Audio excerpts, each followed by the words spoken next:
Questions. How long did you really, when did you sort of begin, like I'm talking year, what year did you sort of begin formulating the idea behind this movie? Yeah, I was looking at some of the earliest notes that I had, and they were from 2008.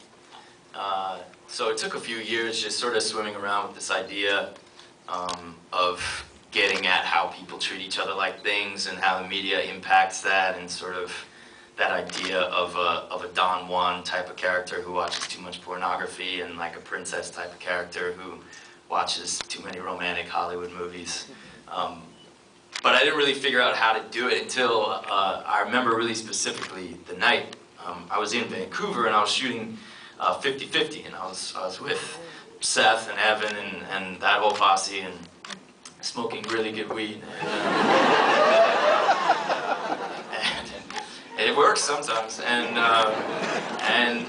I started thinking of it as a comedy, and I thought, all right, so what would it be if it were, you know, this kind of comedy, like 50/50 or 500 Days of Summer, not like a yuck comedy, but something that's character based, and started trying to think of, well, who would that version of Don Juan be?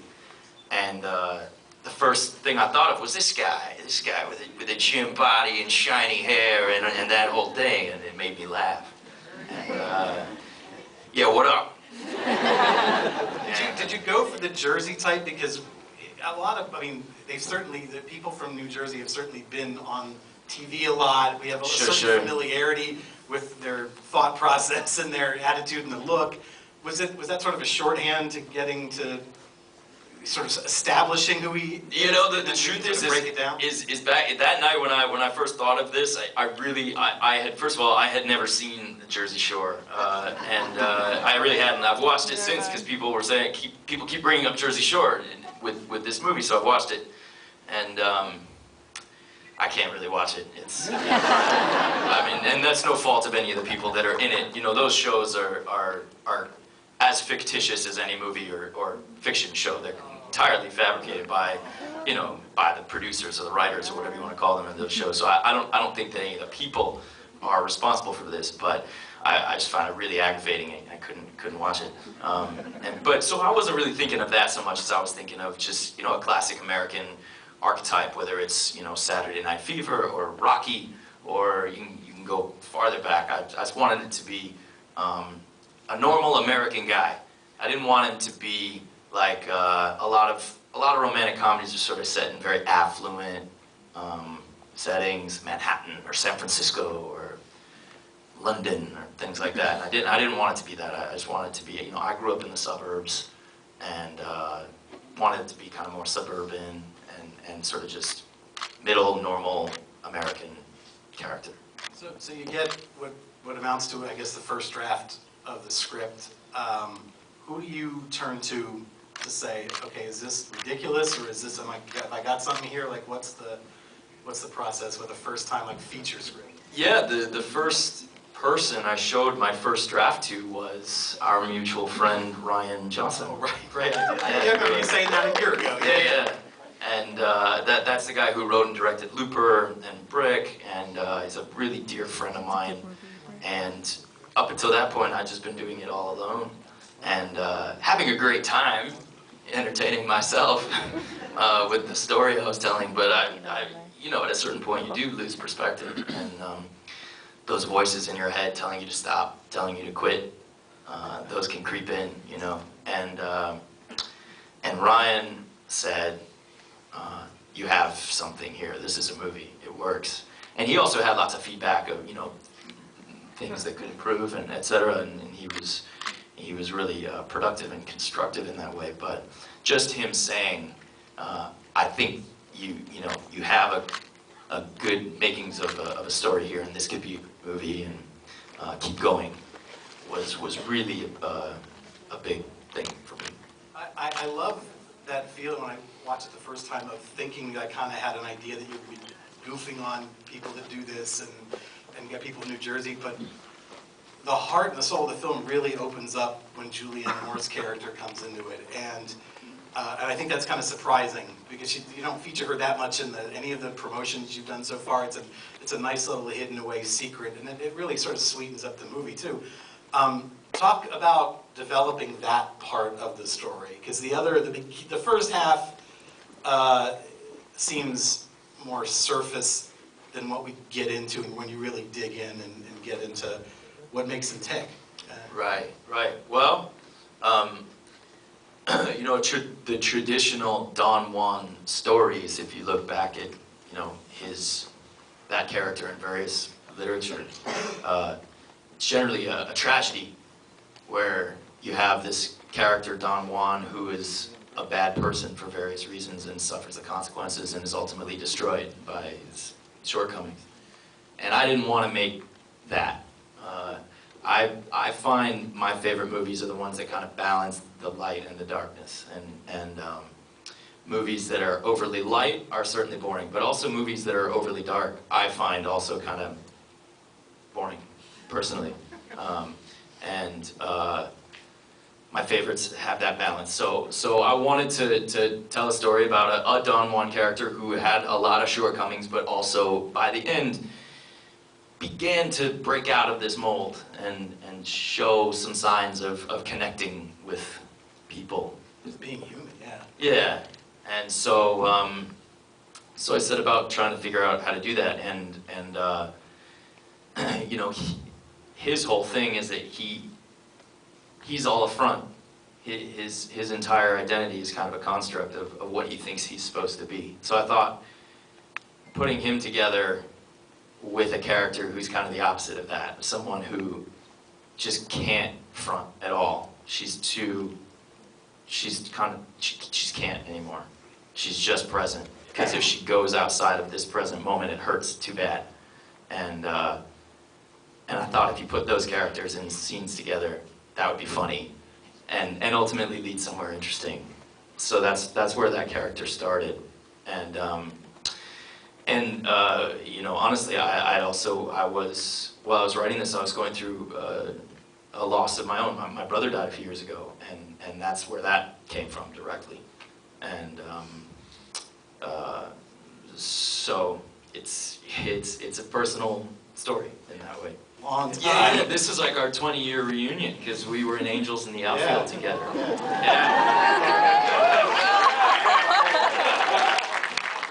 Yep. 20 years is not an exaggeration, actually. I was 12 when we shot that, and I'm 32 now. And I can't say that I was thinking about him while writing it, but when I started to think of, okay, who should I cast, he was my first choice, and I got really fortunate here, man. All the actors were my first choice, and that's very rare, and I feel really lucky. But he's so good. The thing about Tony is he's naturally just, his instinct is he's very nice. He's super sweet man. And in this movie, he's playing kind of a dick. And so that was my constant note to him, was like, I like you too much, man. You have to be more of a dick. And okay, all right, he figured it out. You know? It does not come natural to him. He was also at South by Southwest, and I got to talk to him. There's nothing he won't talk about at length. Yeah, like he's got stories, man. He definitely does. Okay, so let's see if we got anybody out here. I'll start with you right here. Yeah.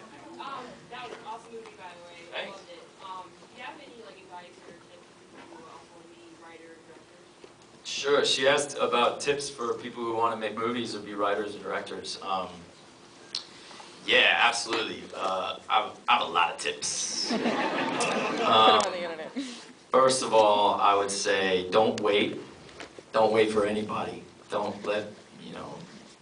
wait for, an agent or a producer or money or any of that. You can make something on your phone. You know you can. And you can make a great story. You don't need anything. So just start making things. Make a lot of things. Don't get too precious. I could go on for Don't get precious. Don't have to make the perfect thing. Make like a 1-minute thing. See if you can tell a good story in 60 seconds. Then make a 2-minute thing. And then, I'm serious, then make a 3-minute thing, a 5-minute thing, 10-minute thing. Make a bunch of them. Make as many as you can.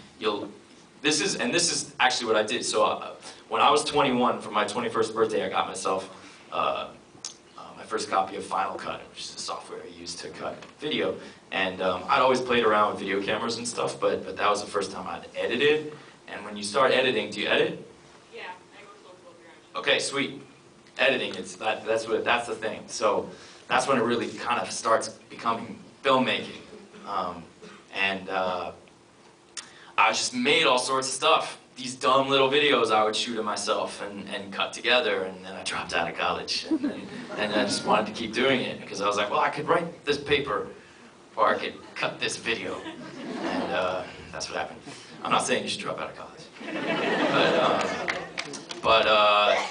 Yeah, so that would be sort of my tip, is just make a bunch of stuff and start small. Don't try to make a feature film first. The short form is a great thing, and like seriously, make a bunch of little ones first. Make a feature much later. Yeah. It could be cool. I think yeah, it could thanks. be. Like, is that a real thing, or is it just What's like real about it is that Chan and I really want to do a musical together. So we're trying to figure out what it is, but it's complicated, and so we're working on it. We're hard at work. I'll let you know when we got something. All right, who's next? Okay, over there. Alright, first I want to congratulate you on the movie. I think it was an awesome pleasure to watch it, and it's really going to find the right people, I believe. Thanks, man. Also, It's up to you. It is up to you. You can do it. so you do really reveal a lot of the bullshit of a certain genre that the industry really depends on to make a lot of money. And I was wondering if that was a problem, like trying to find studios to back the movie. That's an interesting question. He asked about this is sort of subversive and taking shots at a classic Hollywood genre, and was I concerned that studios wouldn't want to get behind it? Well, I knew from the beginning that I wasn't going to make it at a studio, and we didn't. We made it independently for very little money, and we conceived it at a very low budget, and the budget was quite low. Like, just for context, like 500 Days of Summer had twice the budget of this movie. So the reason I wanted to do it for little money was because I wanted to be able to keep the creative control. And I have the exact concern you're pointing out, that if it was being developed in a more conventional way, it would be too risky and people would get cold feet and want to change it. So the idea was just to make it and get a version of it done and play it at Sundance, and then hopefully someone would pick it up. And that's what happened. And I really give a lot of credit to Relativity. Relativity Media, who picked it up and are distributing it with a wide release, like a mainstream movie, which costs them a lot of money, so they're risking a lot of money. But I hope it's going to pay off, and I wanted it to be that. I never wanted this to be a movie that was just seen by kind of metropolitan cinephiles. Not that there's anything, I'm a metropolitan cinephile, but this is a movie about pop culture, and so I wanted it to enter into pop culture and be a part of the mainstream, and I'm really happy that it has, and again, credit to Relativity for not only picking it up and investing in it, but not changing it. Like, they didn't ask me to change one thing, and I really give them a lot of credit for that. But one thing did change, not necessarily because of them. The title changed. That's right true. at South by Southwest, I saw it. It was called Don John's Addiction. Right. And then that day or the next day, you announced the title change. Why Right. did you drop Addiction? Yeah. Well, first of all, it's just shorter and easier to say. Don John. You could tell when people would say, "Oh, what's the movie called?" and I would say Don John's Addiction. They'd say, "Don what?" So that's not a good sign. But also, that's really bad if that's happening. Yeah. But also, when I first titled it Don John's Addiction, it was sort of like the Maltese Falcon. Maltese Falcon is not a movie about a statue of a bird. The statue of the bird represents. Anybody here seen the Maltese Falcon? Right. So it's a bit of a do a screening of the Maltese Falcon. Yeah. Get on Ain't It Cool News and be like, Capone says, come see the Maltese Falcon.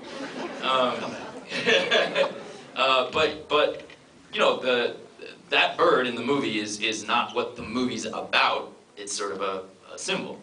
And the word addiction in the title was sort of like that, you know. Loaded word, yeah. But people kept thinking like, so you made a movie about porn addiction.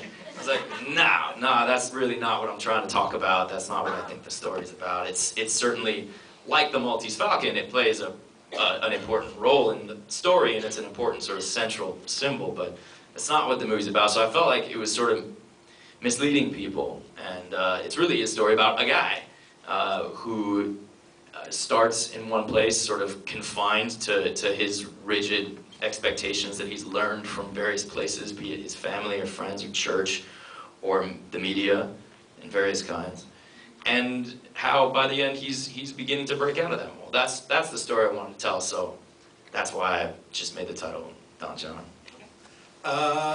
Let's see here. I see someone in the back corner there. Yes. Hi. So right now Twitter's abuzz with Ben Affleck coming out as the new Batman, and I was just wondering what Robin thought of that. Yeah, Ben Affleck's great. I mean, with Daredevil, she gets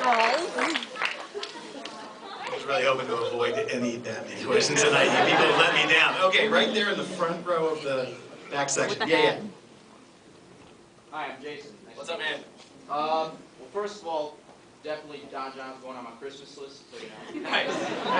Second of all, 500 Days of Summer was the shit. I cried for weeks.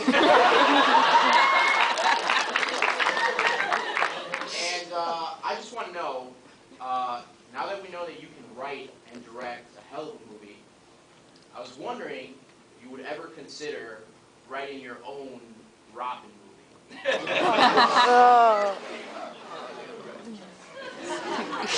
Thank you. I liked the first few things you said. Okay, from now on, nothing but Batman and/or Robin questions. Just let's get it out of your system. No. But let me ask you this. It's weird for it is a strange thing though that up until that movie last year, you weren't. Like, people weren't really rumoring things about you, like talking about, like, especially like when it came to casting, it was either like suddenly you'd hear about you in something and it like great, awesome, but that movie sort of, is it weird being finally being on the receiving end of something like that you've seen so many other people? It is weird, honestly, yeah, because I've been doing this a long time, so it's sort of strange to me and still feels like surprising, but you know that movie is. Well, that movie and then Inception before was like really a big part of why I could scrounge together even a small budget to make this, and so I'm delighted. I'm really delighted, and honestly, I made a joke, but I really appreciate both you guys asking about that, and I love having got to be in Mr. Nolan's movies, and you know, I was shooting The Dark Knight Rises when I was finishing this script and starting to put it together, and I told Chris about it, and he was really supportive, and that meant a lot to me. He's not an effusive guy. He's very straightforward, and you know, if he says something, he really means it. And so when he said, "I think you'd be good at that. I think you should really do that," that meant a lot. And then from that point forward, he would sort of check in now and then and ask me about how it was going, where I was at in the process. And one day he even came by the set because we could afford one day shooting on the Warner Brothers backlot, and he was mixing the sound for The Dark Knight Rises at the time, and he came over and just kind of pat me on the back, basically, and said, like, "This is awesome, you're doing a movie, this is so great, I can't wait to see it." And he didn't have to do that, he's a really busy guy, and I think it just goes to show why, first of all, why people like working for him so much, and second of all, why his movies are so good, because he truly cares about the people that he works with and that work for him, and it makes us all want to work hard for him. And yeah, I admire the hell out of that, and yeah, having his support in this was really important to me. I thought I read somewhere that he actually initially discouraged you from acting in it too. Yeah, you know, someone wrote that, and it's really not true. They kind of misconstrued what I said. He asked a question. He said, "Are you sure you want to act and direct at the same time?" Because he'll ask questions, you know, and that's a really valid question to ask. And when I said yes, he didn't then discourage me. He was never anything but encouraging. All right, let's see. We got time for some more here. Okay, I'm gonna go for you right in the second round. Yeah, yeah. I love that one of the manners of that upcoming movie title you had, Hit Report Films. I want to ask, how much was there actually some of the community that came out and helped do, any production work or anything like that? Provide any of that for the Hit Report community? Because it's so massive. Yeah, thanks. So what he asked is, because it says Hit Record Films at the top, if any of the Hit Record community were involved in the production of this movie. Sort of, but with a few caveats, the answer is kind of no, that this was a traditionally made movie, and I thought it was really important that that I do one in a traditional way before the master plan takes effect and we start making feature films with our, Hit Record collaborative creative process. But a couple things. One, there's no way I could have done this if I hadn't have had the experience that I've had directing the community to do all the projects that we've done. I've learned so much about working with lots of people, because when you're directing a movie, it's the same thing. You're directing a ton of people and trying to get good contributions out of them. And secondly, there actually are a few people from the community that are involved. Yeah, first of all, Wiro yeah, I love that Wiro gets applause. That makes me really happy. He did like the sort of flash frames when there's just a quick flash. He did those.